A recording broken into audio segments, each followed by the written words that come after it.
ایک زمانے میں ایک نیک دل بادشاہ سلمان حکومت کرتا تھا۔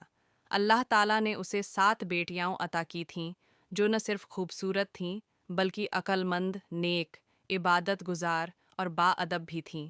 بادشاہ اپنی بیٹیوں سے بہت محبت کرتا تھا اور چاہتا تھا کہ وہ ان میں سے سب سے عقل مند بیٹی کو اپنا جانشین بنائے۔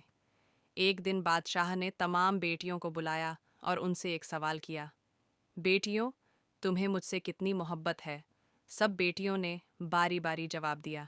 پہلی بیٹی نے کہا، ابا حضور، مجھے آپ سے شہد کی طرح محبت ہے جو میٹھا اور قیمتی ہوتا ہے۔ دوسری بیٹی نے کہا، مجھے آپ سے سونے کی طرح محبت ہے جو نایاب اور قیمتی ہوتا ہے۔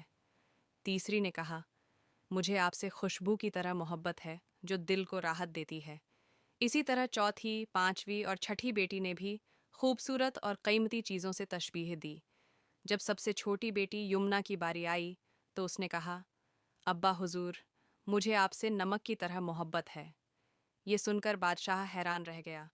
اس کا چہرہ غصے سے سرخ ہو گیا۔ نمک؟ یہ کیسی محبت ہے؟ کیا میں اتنا کم قیمت ہوں تمہارے لیے؟ جا، تم میرے محل سے چلی جاؤ۔ یمنا نے کچھ نہ کہا، بس سر جھکایا اور خاموشی سے محل سے نکل گئی۔ کئی سال گزر گئے۔ بادشاہ بوڑھا اور بیمار ہو گیا۔ اب کسی کھانے میں ذائقہ نہ پاتا۔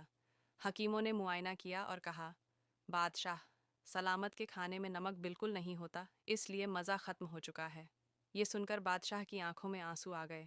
اسے یمنا کی بات یاد آ گئی، مجھے آپ سے نمک کی طرح محبت ہے۔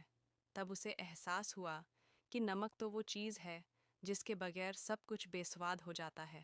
وہ معمولی ضرور لگتا ہے مگر اصل ذائقہ اسی سے ہوتا ہے۔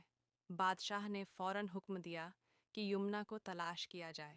کئی دنوں بعد وہ اپنی چھوٹی بیٹی کو واپس محل لایا، اسے گلے لگایا اور کہا، اے میری بیٹی، تم ہی سب سے عقل مند تھیں، تمہاری محبت سب سے سچی تھی۔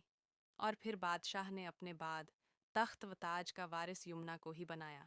اختتام، یہ کہانی ہمیں سکھاتی ہے کہ جو چیزیں معمولی لگتی ہیں وہی اصل میں سب سے قیمتی ہوتی ہیں۔ سچی محبت ہمیشہ بنا نمائش کے ہوتی ہے۔